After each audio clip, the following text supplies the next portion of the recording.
Have you ever felt a phantom vibration in your pocket or realized you've been staring at a wall for 40 minutes without absorbing a single piece of information while your brain performs a full-scale reenactment of the Punic Wars for absolutely no reason? You might think you're just a little scattered or that you need a bit more coffee, but what you're actually experiencing is a form of neurological hijacking that would make the CIA's MKUltra project look like a high school science fair. My brain isn't just a regular organ. It's a biological puppet being yanked around by dopamine, a neurotransmitter that was originally designed to keep my ancestors alive on the savannah but is now being used to turn my prefrontal cortex into a shriveled raisin. Previous conversation, 653, 655. If you've ever felt like your own mind is an uncooperative roommate who refuses to pay rent, you're in the right place, and you should probably hit that like button and subscribe before your attention span decides to go on a spontaneous vacation to another dimension. It starts as a subtle whisper, a minor glitch in the matrix that I like to think of as the shallow end of the pool. In this initial state, I'm just distracted.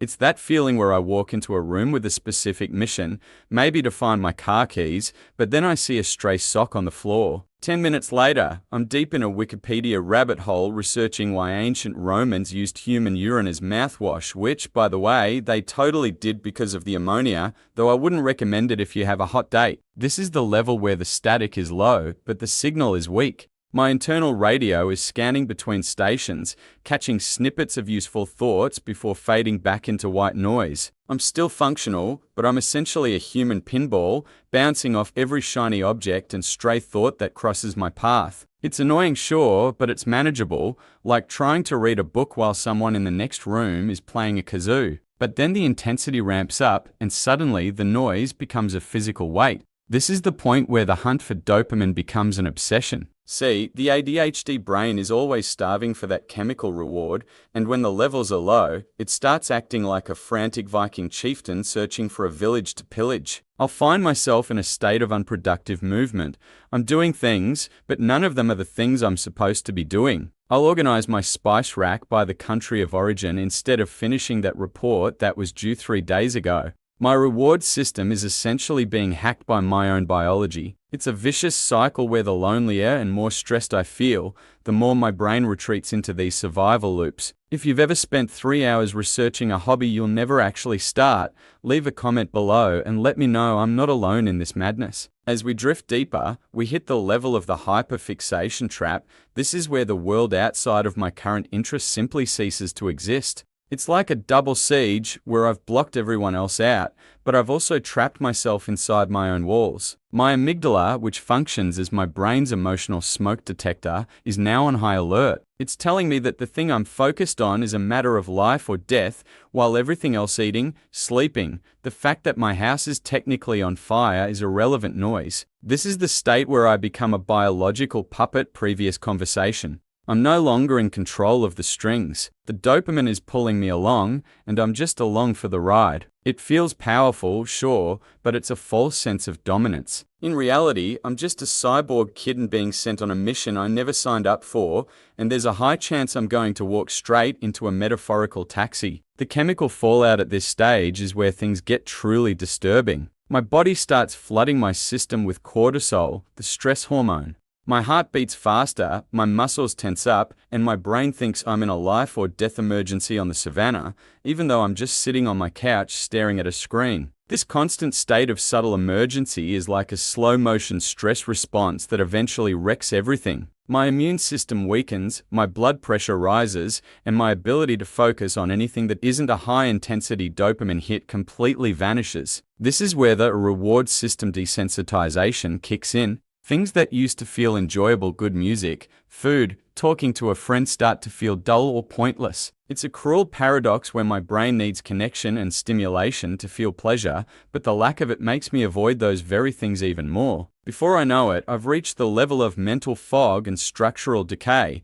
This isn't just an emotional state, it's a physical change. Chronic stress and the lack of proper neurological regulation can actually shrink parts of the brain. The hippocampus, which is responsible for memory and learning, can lose volume, while the prefrontal cortex, the part of the brain that helps me make decisions and plan for the future, weakens significantly. I start feeling mentally foggy and emotionally unstable. I'm stuck inside my own head, replaying mistakes, overthinking every conversation, and assuming the worst possible outcomes. It's like being a soldier in the Vietnam War, listening to spooky ghost noises played from a helicopter, unable to tell what's real and what's just psychological warfare. At this point, I'm not just distracted, I'm neurologically compromised. And then we arrive at the final boss, brain paralysis.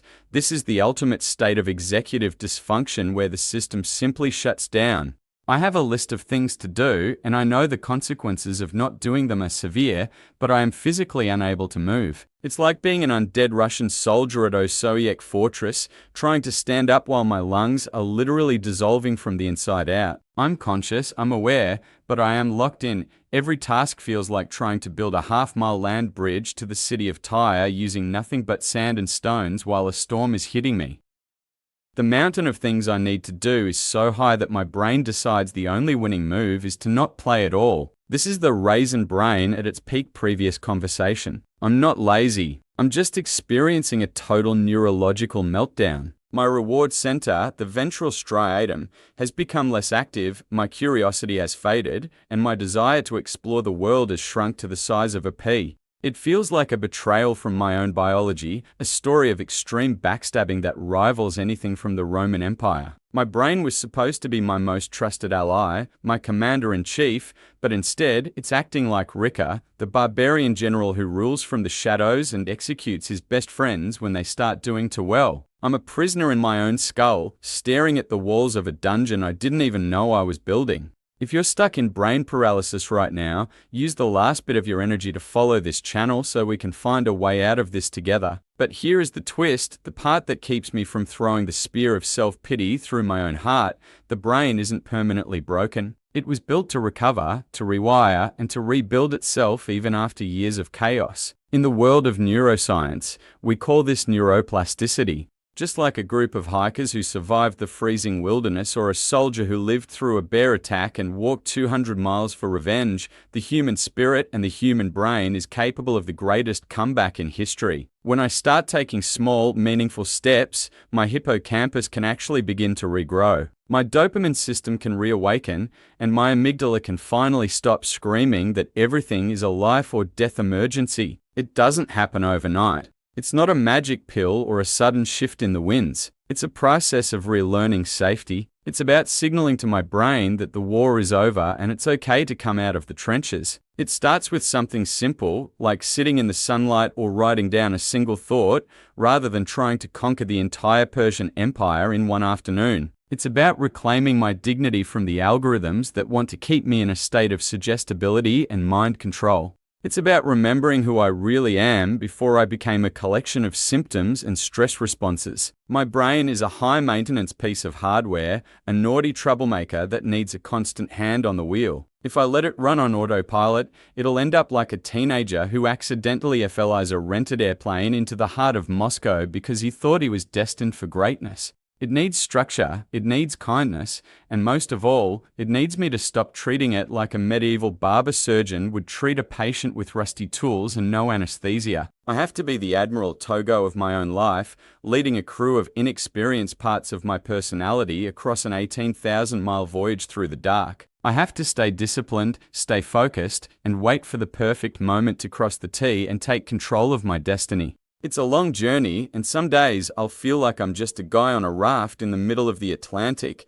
catching sharks with my bare hands just to survive, but the shore is out there somewhere. ADHD isn't just a label or a list of annoying habits. It's a complex, physical interaction between my environment and my unique biology. It's a disturbing, fascinating, and often frustrating way to experience the world. But knowing how the machine works is the first step in learning how to fix it. My brain isn't broken. It's just responding to a world it wasn't built for, a world that feels unsafe and overwhelming. So, as I sit here, looking at the blinking cursor on my screen or the unfinished tasks on my desk, I'm going to take a breath. I'm going to tell my amygdala to take a 5-minute break. I'm going to stop being a dopamine addict for just 1 second and remember that I am the one in control, even when it feels like I'm not. I'm going to pull off the greatest comeback in my own personal history, one small step at a time. And I want you to do the same. Let's reclaim our focus, our dignity, and our lives from the algorithms. Your brain will thank you for it quietly but powerfully. Don't forget to comment control below if you made it this far,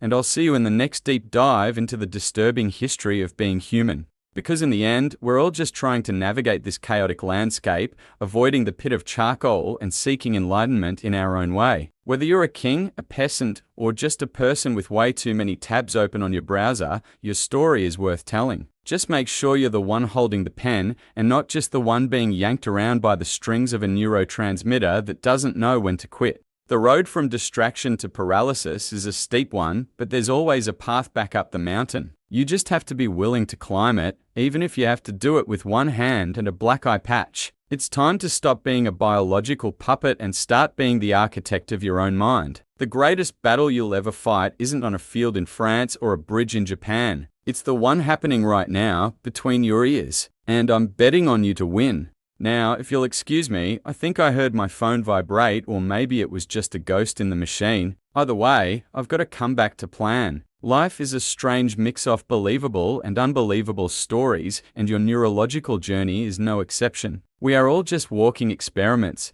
trying to find the balance between the for-humors and the infinite feed. We might get mutilated by the demands of modern life, but like the invincible figures of the past, we can survive and even thrive if we understand the game being played. Your brain is a masterpiece, even if it currently looks like a janky scarecrow. It's time to polish the gold, clear the fog, and remember that you were never meant to be a puppet. You were meant to be the one pulling the strings. Let's get to work.